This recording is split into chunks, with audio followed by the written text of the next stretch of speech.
CV Shanmugam resign பண்ணுவார்னு சொல்லிட்டு இருக்காங்க. அவர் resign பண்ணார்னா முதல் சீட்டாக ராஜ்யசபா சீட்டும் வந்து தாவேக்கா கிடைக்கும்.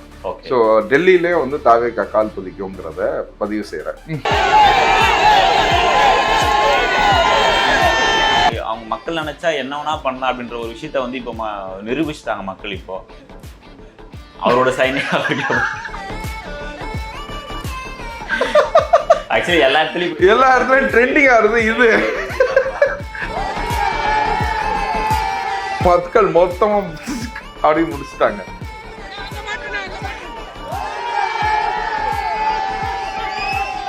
இப்போ ஒன்றும் இல்லை, 50,000 கோடி இருந்து 2 கட்சியும் வந்து எடுத்து தெளிச்சு விட்டுருக்காங்கன்னா பார்த்துக்கோங்க. இந்த எலெக்ஷனுக்கு மட்டும் அஃபர்டவிட் போட்டாங்கல்ல, அதுக்கு மேலே இருக்க எல்லா சொத்தையும் வந்து பினாமி டிரான்சாக்ஷனில் கவர்மெண்ட் எடுத்துக்கணும்னு சொல்கிறாங்க. நீங்கள் ஆல்ரெடி வந்து நம்ம இன்டர்வியூவில் சொல்லியிருந்தீங்க, எங்கள் என்டிகே வந்து அவ்வளோதான் அவங்க அப்படின்ற மாதிரி. ஸோ 0 எடுத்திருக்காங்க. இந்த எலெக்ஷனை பொறுத்த வரைக்கும் நான் தமிழர் க்ளோஸ் தான், அவ்வளோதான் க்ளோஸ். நீங்கள் அதே நீங்கள் என் பதிவாகவே எடுத்துக்கலாம். நான் அதான் ஆல்ரெடி சொல்லிட்டேனே, ஓகேங்களா. அட்வொகேட் வெல்சன் வந்து தாக்கப்பட்டதுக்கு வந்து நான் வந்து கண்டனம் தெரிவிக்கிறேன். ஸோ ஒரு வக்கீலே நீ வந்து அடிக்கிறேன்னா நீ அவ்வளோ பெரிய அப்பாட்டக்காரா? இந்த ஃபண்டிங் கொடுக்குற ஆளுங்க எல்லாருமே நீங்கள் இந்த திருநிதியை நிப்பாட்டணும். இந்த அடுத்த எலெக்ஷனுக்கு இவங்க கட்சின்னு வச்சுக்கிட்டு இவங்க வந்து வியாபாரம் மட்டுமே செய்து கொடுறாங்க. மூளை இருக்கவன் எதுவுமே இதை நம்ப மாட்டான். வாட்டி அவர் வாங்குறது வந்து என்னது, முட்டை. சில இடத்துல வந்து தாவேக்கா வேட்பாளர்களை வந்து திமுக காரங்க வாங்கிட்டாங்கன்ற ஒரு குற்றச்சாட்டு இருக்குது. ஆனால் காசை வாங்கிக்கிட்டோ இல்லைன்னா இன்னொருத்தன் அந்த திமுக காரன் பேச்சை கேட்டுக்கிட்டோ வந்து இவங்க வந்து சரியாக வேலை செய்யாமல் தோற்று போயிருந்தாங்க அப்படின்னா தலைமை தாவேக்கா வந்து அவங்க மேலே நடவடிக்கை எடுக்கணும்னு சொல்லிட்டு உங்கள் சேனல் வழியாக நான் கேட்டுக்கிறேன். சார் வணக்கம். சார் வணக்கம் சார். நம்ம தமிழ்நாட்டோட 26ஓட டிஎன் சட்டமன்ற தொகுதியில் ரிசல்ட் வந்துருச்சு. சார் எப்படி பார்க்குறீங்க ரிசல்ட்டை? ஓகே, ரொம்ப சந்தோஷமான விஷயம். ஓகேங்களா, இன்னைக்கு முதல் முறையாக வந்து அன்டெஸ்டட்னு பல பேர் சொன்ன இடத்துல வந்து பார்த்தீங்கன்னா 108 சீட்ஸ் வந்து வின் பண்ணியிருக்கோம் தாவேக்கா. அது வந்து மக்கள் வந்து கொடுத்துருக்க பதில், கரப்ஷனுக்கு கொடுத்துருக்க பதிலாக தான் நான் அதை வந்து பார்க்குறேன். இது வந்து இன்னொரு சந்தோஷம், ஆடப் சந்தோஷம் என்னன்னு கேட்டிங்கன்னா, இப்போ சிவி சண்முகம் ரிசைன் பண்ணுவார்னு சொல்லிட்டு இருக்காங்க. அவர் ரிசைன் பண்ணார்னா முதல் சீட்டாக ராஜ்யசபா சீட்டும் வந்து தாவேக்கா கிடைக்கும். ஸோ டெல்லியிலே வந்து தாவேக்கா கால் பதிக்கும்ங்கிறத பதிவு செய்கிறேன். சார் டிஎம் கூட தோல்வி நீங்கள் எப்படி பார்க்குறீங்க? ஆக்சுவலி அவங்க மக்கள் நினைச்சா என்ன வேணா பண்ணலாம் அப்படின்ற ஒரு விஷயத்த வந்து இப்போ நிரூபிச்சுட்டாங்க மக்கள். இப்போ ஸோ அந்த தோல்வி நீங்கள் எப்படி பார்க்குறீங்க சார்? அவரோட சைனே ஆக்சுவலி எல்லா இடத்துலயும் ட்ரெண்டிங் ஆகுது இது அப்படின்னு எல்லா இடத்துலையும் ட்ரெண்டிங் ஆகுது இது. ஓகேங்களா, அவர் எங்கே போனாலும் பண்ணி காட்டிக்கிட்டு இருந்தாரு. ஓகேங்களா, மக்கள் மொத்தமும் அப்படி முடிச்சுட்டாங்க அப்படின்றதான் நான் எதிர்பார்க்குறேன். Also time for his retirement, let him take care of his good health. ஓகேங்களா, நல்ல உடம்பை பார்த்துக்கிட்டோம், வீட்டில் உட்காரணும், ரெஸ்ட் எடுக்கட்டும், புரிஞ்சுங்களா. அதனால் ஓய்வு எடுக்கிற வேண்டிய நேரம் வந்துருச்சுன்றது மக்கள் சொல்லிட்டாங்க. அதை ஏற்று அவர் வந்து ஓய்வு எடுத்து நல்லபடியாக இருக்கணும் தான் நான் கேட்டுக்கிறேன். ஆமாம் சார். ஆக்சுவலி இப்போ இன்றைக்கும் வந்து அந்த இது முடிஞ்சு சைன் போட்டுட்டு அவர் வண்டியில் ஏறும்போது ரொம்ப கண் கலங்கி ஏறினதான் நம்ம இப்போ வீடியோவில் பார்க்க முடிஞ்சது. ஸோ அதை எப்படி பார்க்குறீங்க நீங்கள்? இல்லைங்க, அதாவது என்னன்னு கேட்டிங்கன்னா அதுதானுங்க, இது வந்து இந்த கவர்மெண்ட் வாஸ் ஒன்லி வித் கரப்ஷனுங்க. கரப்ஷன். அதாவது நான் எல்லாத்துட்டையும் கேட்குற ஒரே ஒன்று என்னன்னு கேட்டிங்கன்னா, போன திமுக ஆட்சியில் ஓகேங்களா கரப்ஷன் இல்லாத ஒரு டிபார்ட்மெண்ட்டை சொல்லுங்கன்னு ஒருத்தருமே வந்து நோ சச் டிபார்ட்மெண்ட்னு போடுறாங்க. அதாவது இங்கே வந்து கரப்ஷன் எப்படி ஆயிடுச்சுன்னு கேட்டிங்கன்னா, நம்ம இந்தியன் படத்தில் கமலஹாசன் சொல்லுவார், ஓகேங்களா, கரப்ஷனுங்கிறது ஓகே, மற்ற நாட்டில் கரப்ஷன் இல்லையா அப்படின்னா, மற்ற நாட்டில் கரப்ஷன் இருக்குது, வேலையை மீறுறதுக்கு தான் அங்கே கரப்ஷனு. ஆனால் இங்கே வேலையை செய்கிறதுக்கே கரப்ஷனு, உன் வேலையை நீ செய்கிறதுக்கே கரப்ஷன். அந்த அளவுக்கு மக்கள் வந்து மாறிட்டோம், புரிஞ்சுங்களா. So this governance is without corruption, புரிஞ்சுங்களா. அதுக்கு தான் வந்து மக்கள் வாக்களிச்சிருக்காங்க. ஸோ கரப்ஷன் ஃப்ரீ கவர்மெண்ட்டாக இருக்கும். ஓகேங்களா, கான்ட்ராக்ட் வித்தவுட் கமிஷன். ஓகேங்களா, ஸோ இது ரெண்டுமே வந்து பார்த்தீங்கன்னா கான்ட்ராக்ட் வித்தவுட் கமிஷன். ஏன்னா எல்லாமே கான்ட்ராக்ட் தான் கொடுப்பாங்க, புரிஞ்சுங்களா. ஸோ அதில் தான் இவங்க வந்து பிக்கஸ்ட்டு இல்லீகல் மணியாக கன்வெர்ட் ஆகுது. இப்போ ஒன்றும் இல்லை, 50,000 கோடி இருந்து 2 கட்சியும் வந்து எடுத்து தெளிச்சு விட்ருக்காங்கன்னா பார்த்துக்கோங்க இந்த எலெக்ஷனுக்கு மட்டும். ஸோ என்னன்னு கேட்டிங்கன்னா, என்னோட இன்னொரு கோரிக்கையும் என்னன்னு கேட்டிங்கன்னா, இதை வந்து முதலா வந்து நான் என்ன பண்ணணுன்றத ஆசைப்படுறேன் அப்படின்னு கேட்டிங்கன்னா, இந்த அஃபர்டவிட் போட்டாங்கல்ல, அதுக்கு மேலே இருக்க எல்லா சொத்தையும் வந்து பினாமி டிரான்சாக்ஷனில் கவர்மெண்ட் எடுத்துக்கணும்னு சொல்கிறேன். ஏன்னா இவங்களுக்கு தனி கோர்ட் ஒன்று இருக்குது, எம்பி-எம்எல்ஏ கோர்ட்டுன்னு இருக்குது, புரிஞ்சுங்களா? அதுக்கப்புறம் பிசி ஆக்ட்னு சொல்லிட்டு இவங்களுக்கு ஒரு ஆக்டே இருக்குது, ப்ரிவென்ஷன் ஆஃப் சொல்லிட்டு பிசி ஆக்ட்னு சொல்லிட்டு ஒரு ஆக்டே இருக்குது. ஸோ பினாமி டிரான்சாக்ஷனில் எல்லாத்தையும் பார்த்தீங்கன்னா இவங்க மேலே வச்சிருக்க சொத்து இல்லாமல் அஃபிடவிட் போடும்போது 4 கோடி தானே போட்டாங்க, அதுக்கு மேலே இருக்கிறது எல்லாத்தையுமே வந்து கவர்மெண்ட் வந்து எடுத்துக்கணும். பினாமி டிரான்சாக்ஷனில் இவங்க மேலே எல்லாம் கேஸ் ஃபைல் பண்ணி இந்த காசெல்லாம் பிடுங்கினாவே போதும், தமிழ்நாட்டு கடனை அடைச்சு, ஓகேங்களா, ஒரு 20 லட்சம் கோடி வந்து நம்ம அக்கௌண்ட்டில் வச்சுருக்கலாம். ஓகேங்களா, இதுக்கு மெசேஜ் கொடுக்குறவங்களுக்கு எல்லாமே இவர் எங்கெங்கன்னா பதுக்குறாரு, என்னென்ன காசு வச்சுருக்காருங்கிற மெசேஜ் கொடுக்குறவங்களுக்கு ஒரு ஊக்கத்தொகையாக 10% கமிஷன் கூட கொடுக்கலாம். ஓகே, மக்களுக்கு அந்த பணம் வரும். ஏன்னா ஒரு டிரைவர் நாளைக்கு ஒரு இன்ஃபர்மேஷன் கொடுக்கலாம். ஏன்னா இது இன்கம் டேக்ஸில் வந்து they use to do it, புரிஞ்சுங்களா? அதே மாதிரி வந்து பார்த்தீங்கன்னா இங்கே தமிழக அரசு வந்து இந்த மாதிரி ஒரு ஜியோ ஒன்று பாஸ் பண்ணி, புரிஞ்சுங்களா, அதாவது நமக்கே டிபார்ட்மெண்ட் இருக்குது, டிவிஏசின்னு சொல்லி director of vigilance and anti corruption இருக்குது. அந்த டிபார்ட்மெண்ட்டை ஆக்டிவாக நல்லா வேலை செய்ய வச்சாவே போதும், இவங்க இந்த காசெல்லாம் எடுத்து நம்ம கஜானாவை ஃபில்அப் பண்ணி கொடுத்த அறிக்கைகள்னால் வந்து நிறைவேற்றிடலாம். Okay sir. ஸோ இப்போ நீங்கள் ஆல்ரெடி வந்து நம்ம இன்டர்வியூவில் சொல்லியிருந்தீங்க, இங்கே என்டிகே வந்து அவ்வளோதான் அவங்க அப்படின்ற மாதிரி. ஸோ 0 எடுத்திருக்காங்க, 8%லேருந்து 3%க்கு போயிருக்காங்க. ஓகே, ஸோ அவங்களுக்கு என்ன சார்? நான் தான் ஆல்ரெடி சொல்லிட்டேனே, ஓகேங்களா, இந்த எலெக்ஷனோட இது க்ளோஸ் அப்படின்னு சொன்னேன். அதே மாதிரி இந்த எலெக்ஷனோட அது க்ளோஸ் ஆயிடுச்சு, புரிஞ்சுங்களா? இன்றைக்கும் திரும்பவும் இங்கே பேசுவாங்க, திரும்பவும் வீடியோ போடுவாங்க. நான் இன்னும் மக்கள்கிட்ட என்ன சொல்கிறேன்னு கேட்டிங்கன்னா, அந்த பர்சன்டேஜ் ஓட்டு வந்து அந்த 3% வந்து நீங்கள் தாவேக்காக்கு நீங்கள் போட்டிருந்தீங்க அப்படின்னா மொத்தமாக வந்து நமக்கு மேண்டேட் கிடச்சிருக்கோம், புரிஞ்சுங்களா? ஸோ மக்களே, நீங்கள் ஏற்கனவே ஏன்னா 2021 நான் அதை பார்க்குறேன், நேற்று நான் பார்த்துட்டு இருக்கும் போது இப்போ தாவேக்கா வந்து ஒரு க்ரீன் போட்டு மேலே அப்பு கட்டுறாங்க, புரிஞ்சுங்களா? திமுகவுக்கு டவுன் கட்டுறாங்க, அதிமுகவுக்கு டவுன் கட்டுறாங்க, புரிஞ்சுங்களா? இந்த என்டிஏ இந்த நாம் தமிழருக்கு மட்டும் பார்த்தீங்கன்னா 2021 0, இப்பயும் 0. அதாவது அப்பும் கிடையாது, டவுனும் கிடையாது. வெறும்னா அவங்க வந்து பயிற்சி மட்டும் தான் எடுத்துகிட்டு இருக்காங்க. பயிற்சி எடுக்கிறவர்களுக்கு தயவு செய்து ஓட்டு போடாதீங்க. ப்ளஸ் அந்த கட்சி மேலே வந்து எனக்கு நிறைய விமர்சனம் இருக்குது, ஓகேங்களா? அட்வொகேட் வெல்சன் வந்து தாக்கப்பட்டதுக்கு வந்து நான் வந்து ஒரு ஒரு இது வந்து நான் வந்து கண்டனம் தெரிவிக்கிறேன். அவர் கேட்ட கேள்வி வந்து எதுவுமே தப்பு கிடையாது. நான் இன்றைக்கும் சொல்கிறேன், உங்கள் சேனல் வழியாக சொல்கிறேன். 25 ஏக்கரை வந்து 50 லட்ச ரூபா கொடுத்து வாங்கியிருக்கேங்கிறீங்க, ஓகேங்களா? நான் இப்போ சொல்கிறேன், நான் கூட சேர்த்து 10 லட்ச ரூபா கொடுக்குறேன். ரெஜிஸ்ட்ரேஷன் செலவு வந்து 4.5 லட்ச ரூபா உங்களுக்கு கொடுத்துட்றேன், புரிஞ்சுங்களா? 64,50,000. நீங்கள் வாங்கி 10 நாளில் 10 லட்ச ரூபா சம்பாதிக்க முடியுமா, புரிஞ்சுங்களா? ஸோ அப்படிங்கும் போது 10 லட்ச ரூபா கொடுத்துரும், எனக்கு கிரையம் பண்ணி கொடுத்துட முடியுமா? ஏன்னா இன்றைக்கி வந்து அவர் என்ன சொல்கிறாருன்னா 15 கோடி ரூபா இடத்த வந்து நீ 50 லட்ச ரூபாய்க்கு ரெஜிஸ்டர் பண்ணியிருக்கேங்கிறது தான் அவர் வைக்கிற அலிகேஷனை. அப்படிங்கும் போது இந்த 15 கோடி ரூபா பணம் உனக்கு எங்கேருந்து வந்துச்சு அப்படிங்கிறது தான் வந்து அட்வொகேட் வில்சன் வந்து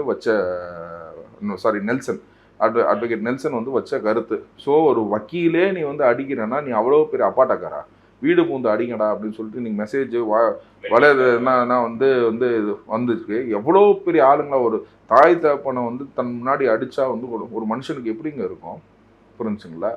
ஸோ இந்த அராஜகத்தை வந்து நம்ம அறவே அறுக்கணும் அப்படின்னா நான் உங்கள் சேனல் வழியாக இன்னொன்று கேட்டுக்கிறது என்னன்னு கேட்டிங்கன்னா, இந்த ஃபண்டிங் கொடுக்குற ஆளுங்க எல்லாருமே நீங்கள் இந்த திருநிதியை நிப்பாட்டணும். இந்த ரவுடிசம் பண்ணிகிட்டு இருக்க இந்த நாம் தமிழர் வந்து இதோட அழிஞ்சிருச்சு, புரிஞ்சுங்களா? நான் வந்து 50% க்ளோஸ் ஆகும்னா அதுக்கு மேலே க்ளோஸ் ஆயிடுச்சு, புரிஞ்சுங்களா? ஸோ இந்த அடுத்த எலெக்ஷனுக்கு இவங்க கட்சின்னு வச்சுக்கிட்டு இவங்க வந்து வியாபாரம் மட்டுமே செய்து கொள்கிறாங்க. அவர் பையனுக்கு வந்து 50 லட்ச ரூபா ஃபீஸ் கட்டுறாங்க அமெரிக்கன் ஸ்கூலில், புரிஞ்சுங்களா? எல்லா ஊரெல்லாம் வந்து தமிழ்னு பேசிட்டு உன் பையனை மட்டும் கூட்டிகிட்டு போய் நீ அமெரிக்கன் ஸ்கூலில் படிக்க வைக்கணும்னா எவ்வளோ பெரிய ஒரு ஃப்ராடுத்தனம் இதுனா, சரிங்களா? நான் பொலைட்டாக தான் சொல்கிறேன், மக்களே நீங்கள் தான் மாறணும், புரிஞ்சுங்களா? இந்த 3% ஓட்டும் வந்து வேஸ்ட்டாக போயிடுச்சு. அடுத்த வாட்டி இதுக்கு வந்து இந்த 3% ஓட்டு கூட நீங்கள் வந்து இந்த நாம் தமிழர் கொடுக்கக்கூடாதுன்னு சொல்லிட்டு, ஏன்னா ஆட்சிக்கும் வரல கட்சிக்கும் வரல, ஆட்சிக்கு வந்தோம் ஆசையை காட்டி கரப்ஷன் பண்ணிட்டாங்க அப்படின்னு சொல்லிட்டு நம்ம திமுக அதிமுக பண்ணுறோம். நீங்கள் ஆட்சிக்கே வராமல் பெட்டியை வாங்கிட்டு பேசுகிற, புரிஞ்சுங்களா? ஸோ இந்த மாதிரி ஒரு கட்சியை வந்து நம்ம வளர விடவே கூடாது. இதுக்கு வந்து நம்ம வந்து கண்டனம் தெரிவித்து நாளையோட அவங்க வந்து க்ளோஸ் அப்படின்னு இருக்கணும்.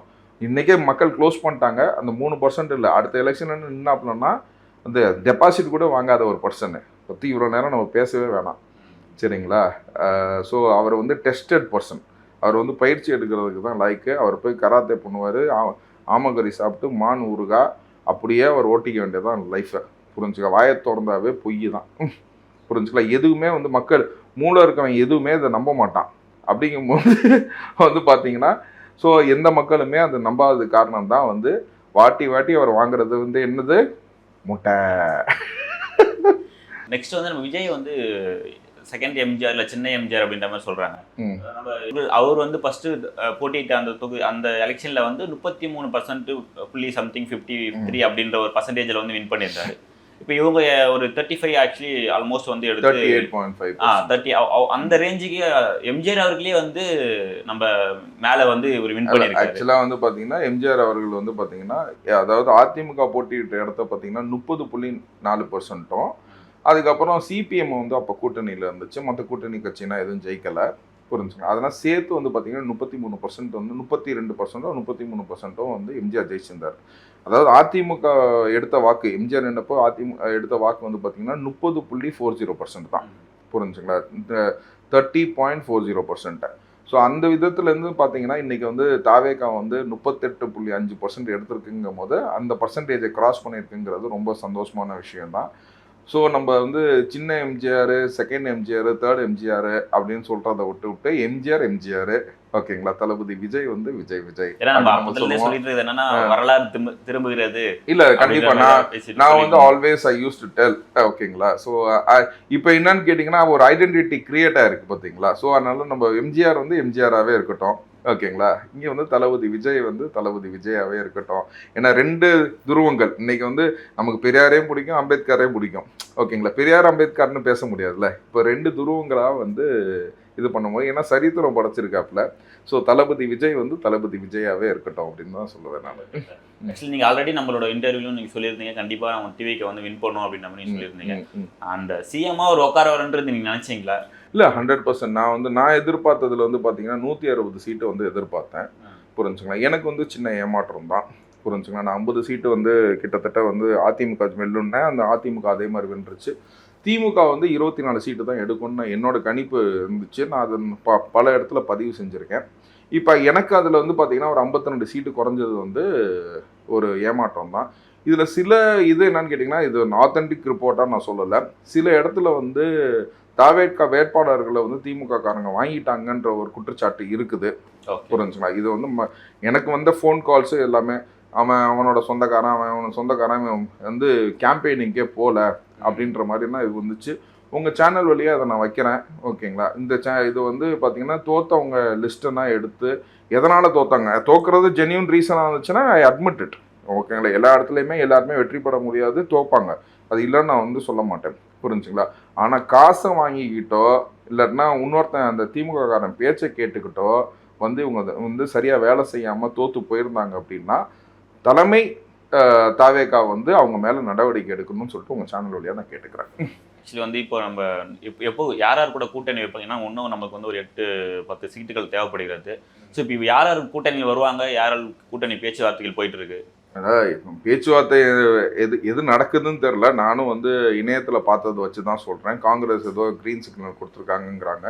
ப்ளஸ் வந்து பார்த்திங்கன்னா அதிருப்தி தெரிவிச்சிருக்க எங்களுக்கு சரியான வந்து தோழமை கட்சியாக வந்து எங்களை வந்து திமுக வந்து போன வாட்டி செயல்படலை அப்படின்னு சொல்லி கம்யூனிஸ்ட் வந்து நேற்று இன்டர்வியூ கொடுத்தாங்க. ஸோ கம்யூனிஸ்ட்டும் வந்து விசிகா இவங்கன்னா வந்து சேர்ந்து இந்த இதை கொடுப்பாங்கன்னு சொல்லி நான் நம்புகிறேன். Okay sir. சார் நீங்கள் இப்போ ஏடிஎம்கே ப்ளஸ் வந்து நம்ம டிஎம்கே இவங்களை எப்படி பார்க்குறீங்க இந்த ரிசல்ட் வைஸில்? ஸோ அவங்க மக்கள் வந்து டோட்டலாக வந்து கரப்ஷனுக்கு அகெயின்ஸ்டான ஒரு கட்சிக்காக ஓட்டு போட்டிருக்காங்க. இது விஜய் தனி மனிதனுக்காக மக்கள் கொடுத்த என்டோர்ஸ்மெண்ட்டுன்னு நான் சொல்லி தான் நான் வந்து அதை பார்க்குறேன். ஸோ இது வந்து கரப்ஷன் ஃப்ரீ கவர்மெண்ட்டாக இருக்கும் அப்படிங்கிறது என்னோட ஒரு ஆத்தென்டிசிட்டி. நெக்ஸ்ட் வந்து நம்ம ஏடிஎம் கூட தோல்வி நீங்கள் எப்படி பார்க்குறீங்க? ஏடிஎம்க்கு அழிவு ஸ்டார்ட் ஆயிடுச்சுன்னு நினைக்கிறீங்களா? இல்லைங்க, நான் கணிச்சது வந்து 50 சீட்டு ஏடிஎம்கே வரும்னாங்க. அதே மாதிரி 50 சீட்டு வந்துருச்சு. ஏடிஎம்கே வந்து ஒரு ஜாதி கட்சியாக மாறிட்டு இருக்கு. புரிஞ்சுங்களா. அதை உடைச்சு, அதாவது எவ்ரிவேர் வி வாண்ட், அதாவது தாவேகா தான் இதுன்னு நான் ஒன்றும் சொல்ல மாட்டேன். We should have a opponent also. புரிஞ்சுங்களா. அந்த விதத்தில் என்னன்னு கேட்டிங்கன்னா, அந்த ஜாதி கட்சி மோகத்தை வந்து ஏடிஎம்கே என்னைக்கு உடைக்குதோ அன்னைக்கு தான் வந்து ஏடிஎம்கே ரைஸ் ஆகும். இல்லைன்னா அது வந்து ஜாதி கட்சி ஆயிரும். ஜாதி கட்சிகளோட நிலைமைன்னா இன்னைக்கு என்னன்னு நம்ம பார்த்துட்டு இருக்கோம். புரிஞ்சுங்களா? அதே மாதிரி அதிமுகவும் ஜாதி கட்சி ஆயிடக்கூடாது. ஏன்னா வந்து எம்ஜிஆர் ஆரம்பிச்ச கட்சி கண்டிப்பாக இருக்கணும், போட்டி இருக்கணுமே, போட்டி இருக்கணும், பொறாம தான் இருக்கக்கூடாது. புரிஞ்சுங்களா? அந்த விதத்தில் வந்து பார்த்தீங்கன்னா ஜாதி கட்சி அந்த மோகத்தை வந்து க்ளோஸ் பண்ணி பரவலாக வந்து அந்த அட்மினிஸ்ட்ரேஷனை கொண்டு வந்தாங்கன்னா ADMK will gain back some seats. ஆனால் எப்போதுமே வந்து தாவேகா தான் இருக்கும். எதிர்கட்சியாக வந்து எனக்கு ஏடிஎம்கே வரணும்னு ரொம்ப ஆசை. பட் அதை அவங்க மிஸ் பண்ணிட்டாங்க. பட் டிஎம்கே இப்போ தான் இதில் எனக்கு டிஎம்கே வந்து எதிர்கட்சியாக கூட இருக்கக்கூடாதுன்னு, ஏன்னா அது வந்து அவ்வளோ பெரிய ஒரு தீய சக்தி.